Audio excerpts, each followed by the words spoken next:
first thing we saw was the exploding 4, and at that time, that was weird. And we thought, bloody hell, we're in for something here, aren't we? We will have a show of our own! Yeah! I think Channel 4 has been a bit like a kind of rogue uncle in the family. You're worried he might get a little bit drunk, you're not quite sure what he's going to say, but you can't wait till he arrives. A pint and a bucket of ice for my great big bollocks. Programmes that surprise, programmes that delight, programmes that tell you new things, and programmes that take on the big bastions of power and are not afraid to do that. When the government's communications chief is himself part of the story, isn't it time he resigned? Oh, for heaven's sake. It has undoubtedly met its remit of providing programming which probably wouldn't have been made by any other channel, and that has to be a good thing.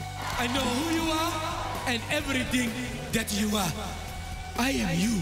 It has spoken to audiences that don't fall naturally into what one would call the mainstream. It's a microcosm of Britain itself, especially now, 21st century Britain. It's encouraged new talent, it's encouraged writers, directors, presenters. It's broadened the number of voices that you hear in the British media. And in the end, it's made us and encouraged us to be, I think, a more kind of open and tolerant society. She seems to be taking the whole Catholic thing a bit seriously, Ted. Yes, Dougal. You don't have to have come through the obvious routes of great education, film school. You can, you know, get caught pinching a breast pump as I did and still make it. You're fucking man, mate. It's about ambition and about a different place where people feel they can take their ideas and where there's different voices. There really are so few places in Britain that are prepared to back new filmmakers. Channel 4 can take those risks, and therefore you do get these new voices emerging. You're a proper little skinhead then, yeah? Yeah. I think the channel's always been very creative and entrepreneurial in its attitude to working with regional companies. It should be a space where someone from Inverness or Bradford feel that they should be on the telly on Saturday night and not the person that's there just now. Maybe there is 1,000 production companies in London, but if we can find some more spread out over the country, then the television's going to feel a lot more representative.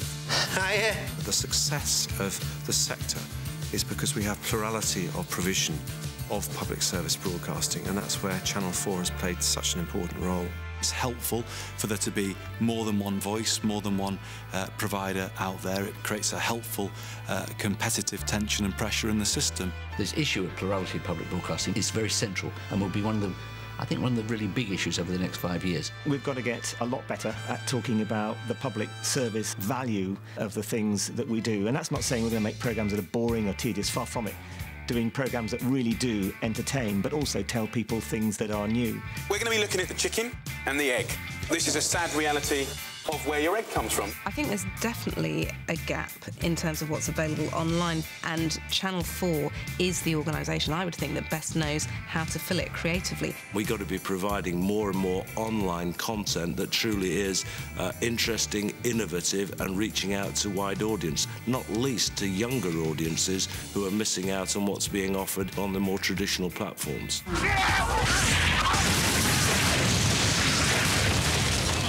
We're heading into a very difficult century, and the provision of information during that century is going to be fundamental. I've hated the last few days. Why? In years to come, you might come to see them at your finest hour. The very best television usually comes when someone's taken a risk, and Channel 4 is right in the vanguard of risk-taking. What about Al Pacino as Arthur Scargill? If it stops taking risks, then I think the game will be up.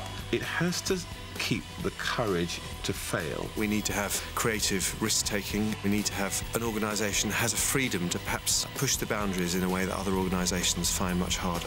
Samuel Beckett said, if at first you don't succeed, fail again, fail better. And Channel 4 needs to allow us to do that. It should carry on being provocative and innovative, all of the things that are its traditional strengths, but all the time getting out those regional, local voices to the widest possible audience. I think TV would be massively boring without it, and we'd probably still be watching Sorry with Timothy, whatever his name was, and, you know, all that kind of cack.